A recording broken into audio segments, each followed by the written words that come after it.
जय भोलेनाथ। हर हर महादेव। जय माता पार्वती जी।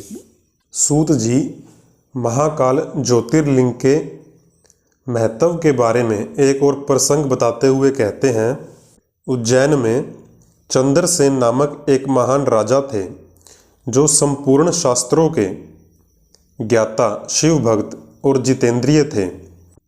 शिव के पार्षदों में प्रधान मणिभद्र जी राजा चंद्रसेन के मित्र हो गए।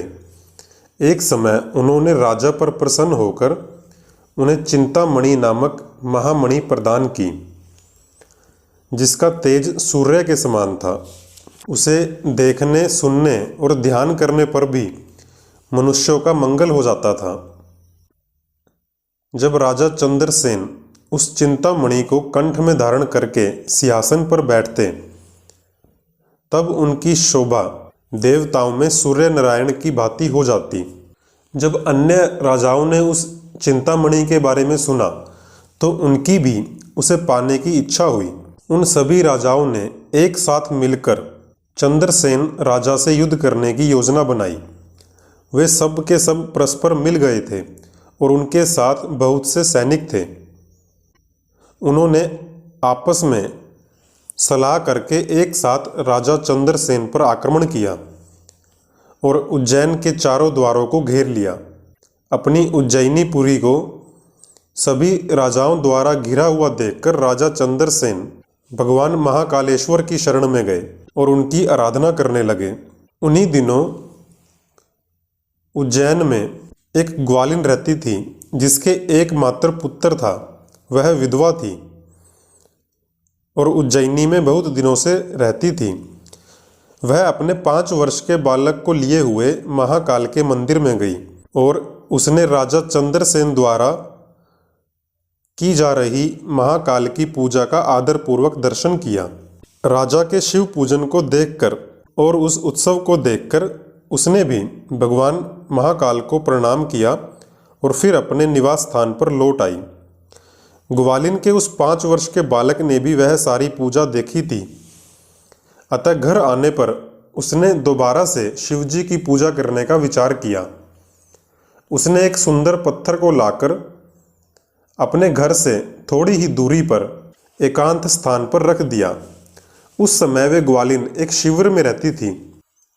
उस बालक ने उसी पत्थर को शिवलिंग माना और उसने भक्ति पूर्वक उस पर वस्त्र, धूप, दीप जैसे भी वो बालक परितन कर सका, उसने वह सभी सामान जुटाकर पूजा करने के लिए बैठ गया। जिस समय वह बालक उस पत्थर की पूजा कर रहा था और भगवान शिव की भक्ति में आसक्त था, तब उसकी माता ने अपने पुत्र को बड़े प्यार से भोजन के लिए बुलाया, परंतु उस बालक का मन तो पूजा में लगा हुआ था। जब बार बार बुलाने पर भी वह बालक भोजन करने नहीं गया, तब उसकी माँ स्वयं उसके पास आई। उसने देखा कि वह बालक एक पत्थर के आगे आंख बंद करके ध्यान लगाए बैठा है और वह उसका हाथ पकड़कर खींचने लगी। इतने पर भी जब वह न उठा तो उसने क्रोध में आकर उसे खूब पीटा और जब पीटने पर भी उसका पुत्र नहीं आया, तब उसने उस शिवलिंग को, जिस पत्थर की पूजा वह बालक कर रहा था, उठाकर दूर फेंक दिया और उस पर चढ़ाई हुई सारी पूजा सामग्री भी नष्ट कर दी। यह सब देखकर बालक रो उठा और क्रोध से भरी हुई उसकी माता ने अपने बेटे को डांट फटकार लगाई और दोबारा अपने घर में चली गई। और वहाँ वह बालक महादेव की पुकार करता हुआ मूर्छित होकर गिर पड़ा। उसके नेत्रों से आंसू बह रहे थे। जब थोड़े समय बाद उसे होश आया, तब उसने आंखें खोली और आंखें खुलने पर उस छोटे बालक ने देखा कि उसका वह छोटा सा शिविर भगवान शिव के आशीर्वाद से महाकाल का सुंदर मंदिर बन गया। मणियों के चमकीले खंभे उसकी शोभा बढ़ा रहे थे और बहुत से सोने के कलश उस शिवालय को सुशोभित कर रहे थे। और उस शिवालय के मध्य भाग में दया निधान भगवान शिव का रत्नमय शिवलिंग प्रतिष्ठित था। और ग्वालिन के उस पुत्र ने देखा कि उस शिवलिंग पर उसी की चढ़ाई हुई पूजा सामग्री भी सुसज्जित है। उसके बाद सूर्यास्त होने के बाद जब वह गोप बालक शिवालय से बाहर निकला, बाहर आकर उसने अपने शिविर को देखा तो वह उसका शिविर भी इंद्र भवन के समान शोभा पा रहा था। सब कुछ तत्काल स्वर्णमय होकर विचित्र और परम उज्ज्वल से प्रकाशित होने लगा। फिर वह उस भवन के भीतर गया जो सभी प्रकार की शोभाओं से संपन्न था। बालक ने देखा कि उसकी माँ दिव्य लक्षणों से लक्षित होकर एक सुंदर पलंग पर सो रही है। उस बालक ने बड़े वेग से अपनी माता को उठाया। वह भगवान शिव की कृपा पात्र हो चुकी थी और आनंद में मगन होकर उस ग्वालिन ने अपने उस पुत्र को गले से लगा लिया। उसके बाद यह सारा वृतांत उस ग्वालिन ने जाकर राजा को सुनाया, जो निरंतर भगवान शिव के भजन में लगे रहते थे। राजा अपना नियम पूरा करके रात में वहां आए। उनकी आंखों में आनंद के आंसू थे और उन्होंने उस बालक को हृदय से लगा लिया। उस समय उस नगर में बड़ा भारी उत्सव हुआ। जो राजाओं का समूह उज्जैन पर आक्रमण करने के लिए नगर के चारों तरफ खड़ा था, जब उन्होंने अपने गुप्तचरों से यह सारा वृतांत सुना तो वे भी आश्चर्य से चकित हो गए और वे आपस में सलाह करके बोले कि राजा चंद्रसेन बड़े भारी शिव भक्त हैं, इसीलिए इन पर विजय पाना कठिन है। जिस उज्जैनपुरी का एक छोटा सा बालक भी इतना बड़ा शिव भक्त है, तो राजा चंद्रसेन तो महान शिव भक्त हैं। उसके साथ अगर हम विरोध या युद्ध करेंगे तो भगवान शिव के क्रोध से हम सब लोग नष्ट हो जाएंगे। ऐसा निश्चय करके उन सभी राजाओं ने अपने हथियार डाल दिए और राजा चंद्रसेन की अनुमति लेकर वे उस नगरी के भीतर गए। वहां जाकर उन्होंने महाकाल का पूजन किया और उस ग्वालिन के महान सौभाग्य की प्रशंसा करते हुए वे उनके घर पर गए। राजा चंद्रसेन ने भी उनका बढ़कर स्वागत किया तथा उस बालक के लिए प्रकट हुए शिवालय का दर्शन करके सबने शिव कृपा प्राप्त की और उस गोप शिशु को बहुत सी वस्तुएं प्रदान की और उस संपूर्ण जनपदों में जितने भी गोप थे उन सब का राजा उन्होंने उसी बालक को बना दिया। इसी समय तेजस्वी वानर राज हनुमान जी भी वहां प्रकट हुए। उन्हें देखते ही सभी राजा बड़े वेग से उठकर खड़े हुए। उन सब ने भक्ति भाव से विनम्र होकर उन्हें मस्तक झुकाया। हनुमान जी बोले कि ये गोप बालक धन्य है, जिसने बिना किसी मंत्र के शिव का पूजन करके उन्हें पा लिया। गोप वंश की कीर्ति बढ़ाने वाला यह बालक भगवान शंकर का श्रेष्ठ भगत है। इस लोक में संपूर्ण भोगों का उपभोग करके अंत में यह बालक मोक्ष प्राप्त कर लेगा और इसकी वंश परंपरा के अंतर्गत 8वीं पीढ़ी में महायशस्वी नंद उत्पन्न होंगे, जिनके यहाँ साक्षात भगवान नारायण उनके पुत्र रूप से प्रकट हो श्री कृष्ण नाम से प्रसिद्ध होंगे।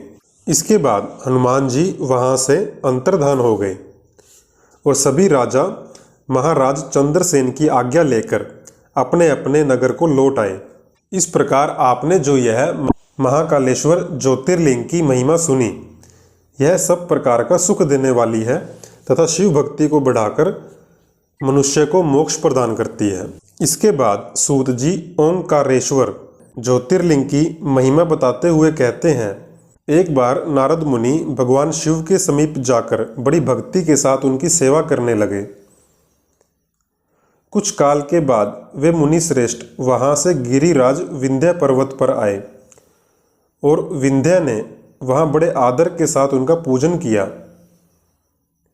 और विंध्य पर्वत ने कहा कि मेरे यहाँ सब कुछ है, किसी बात की कोई कमी नहीं है। अपने मन में इस प्रकार अहंकार का भाव लिए विंध्याचल पर्वत नारद जी के सामने खड़ा हो गया। उसकी अहंकार वाली बातें सुनकर नारद मुनि जी ने उन्हें देखा और कहा कि तुम्हें इस प्रकार अहंकार से भरी हुई बातें नहीं करनी चाहिए। यह सुनकर विंध्य पर्वत ने पूछा कि आपने मेरे यहाँ कौन सी कमी देखी है? तो नारद जी ने कहा कि तुम्हारे यहाँ सब कुछ है, फिर भी मेरू पर्वत तुमसे बहुत ऊंचा है। उसके शिखरों का विभाग देवताओं के लोकों तक भी पहुंचा हुआ है, किंतु तुम्हारे शिखर का भाग वहां कभी नहीं पहुंच सका।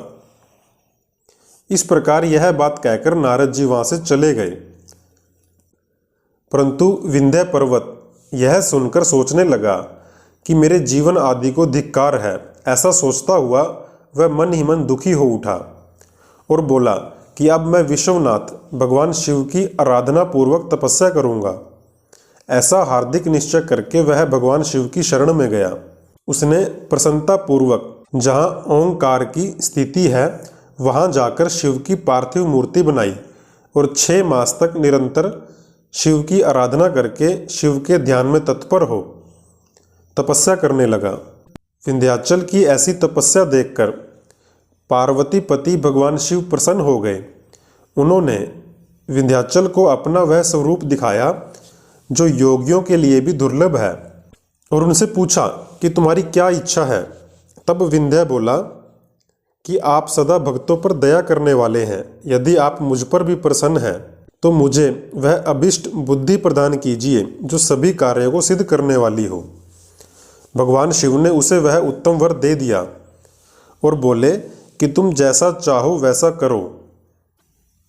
उसी समय देवतागण वहां प्रकट हुए और भगवान शिव से प्रार्थना करने लगे कि आप यहाँ पर हमेशा के लिए ही विराजमान हो जाएं। देवताओं की यह बात सुनकर शिव प्रसन्न हुए और वहाँ जो एक ओंकार लिंग था वह 2 स्वरूपों में विभक्त हो गया।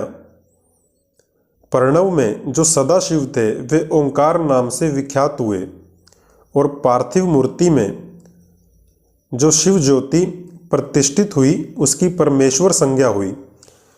परमेश्वर को ही अमलेश्वर कहते हैं। अगर हम ओंकारेश्वर ज्योतिर्लिंग का दर्शन करने जाते हैं तो वहाँ पर 2 ज्योतिर्लिंग हैं, एक ओंकारेश्वर के नाम से और एक अमलेश्वर के नाम से। ये दोनों ही शिवलिंग भक्तों को अभिष्ट फल प्रदान करने वाले हैं। उसके बाद देवता अपने अपने स्थान को चले गए और विंध्याचल भी अधिक प्रसन्नता का अनुभव करने लगा। इसके बाद सूत जी केदारेश्वर ज्योतिर्लिंग का वर्णन करते हुए कहते हैं कि भगवान विष्णु के जो नर नारायण नामक 2 अवतार हैं और भारतवर्ष के बद्रिकाश्रम तीर्थ में तपस्या करते हैं, उन दोनों ने पार्थिव शिवलिंग बनाकर उसमें स्थित हो पूजा ग्रहण करने के लिए भगवान शिव से प्रार्थना की। शिवजी अपने भक्तों के अधीन होने के कारण उनके द्वारा बनाए हुए पार्थिव लिंग में पूजित होने के लिए आया करते थे। जब उन दोनों के पार्थिव पूजन करते बहुत दिन बीत गए तब एक समय भगवान शिव ने प्रसन्न होकर कहा कि मैं तुम्हारी आराधना से बहुत प्रसन्न हूँ, तुम दोनों मुझसे वर मांगो। उस समय उनके ऐसा कहने पर नर और नारायण ने लोगों की हित की कामना से कहा कि यदि आप प्रसन्न हैं और हमें वर देना चाहते हैं तो आप अपने स्वरूप से सदा के लिए यहीं स्थित हो जाएं और पूजा ग्रहण करें। उन दोनों बंधुओं के इस प्रकार अनुरोध करने पर कल्याणकारी महादेव भगवान शिव हिमालय के उस केदार तीर्थ में स्वयं ज्योतिर्लिंग के रूप में स्थित हो गए। उन दोनों से पूजित होकर संपूर्ण दुख और भय का नाश करने वाले शिव लोगों का उपकार करने और भक्तों को दर्शन देने के लिए स्वयं केदारेश्वर के नाम से प्रसिद्ध होकर वहां रहते हैं। वे दर्शन और पूजन करने वाले भक्तों को सदा अभिष्ट वस्तु प्रदान करते हैं।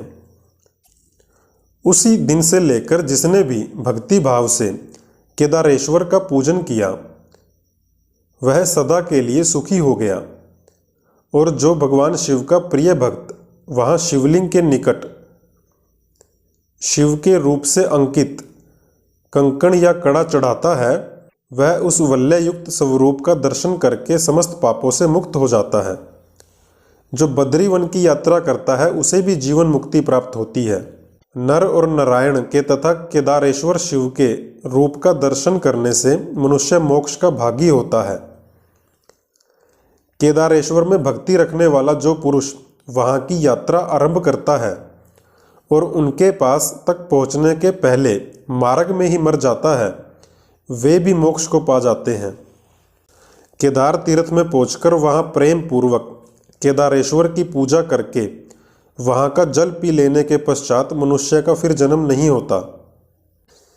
इस भारतवर्ष में संपूर्ण जीवों को भक्ति भाव से भगवान नर नारायण की तथा केदारेश्वर शंभु की पूजा करनी चाहिए। जय भोलेनाथ। हर हर महादेव।